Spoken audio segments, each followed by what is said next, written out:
Keuntungan yang saya peroleh dari pengumpulan dan penjual batubara berkisar sekitar 5 sampai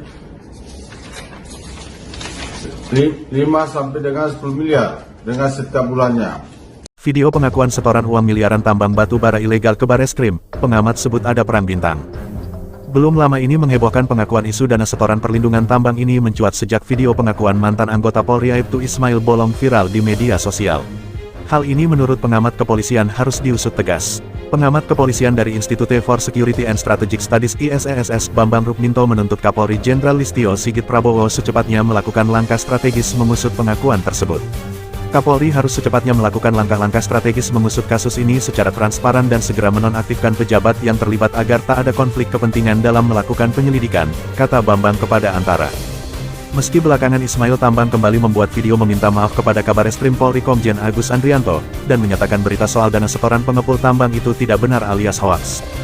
Kasus video pengakuan Ismail Bolong ini harus diusut tuntas.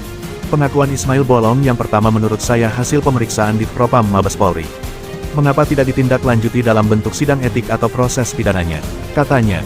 Klarifikasi Ismail Bodong di video yang tersebar baru-baru ini tidak bisa meluruskan apa yang sudah disampaikan di video awal, namun malah membenarkannya.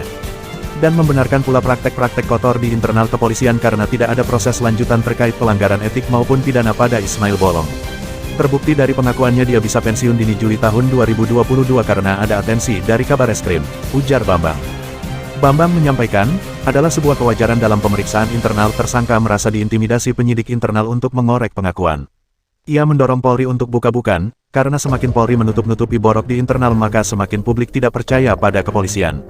Pengakuan Ismail Bolong kedua yang mengaku video pertama itu karena intimidasi Brigjen Hendra juga harus dikonfirmasi ke mantan Karopaminal Brigjen Hendra maupun Divpropam karena bisa jadi pengakuan kedua ini juga karena intimidasi, ungkapnya. Menurut Bambang, pemerintah perlu turun tangan membuat tim independen pencari fakta khususnya penanganan isu illegal mining ini, agar kasus ini tak berlarut-larut dan semakin menggerus kepercayaan publik pada Polri. Fakta pemeriksaan di Propam bulan April tahun 2022 tidak ditindaklanjuti adalah tidak ada proses pidana untuk Ismail Bolong terkait tindak pidana illegal mining yang sudah dilakukan bertahun-tahun. Isu ini tidak bisa dibiarkan sebagai bola liar begitu saja.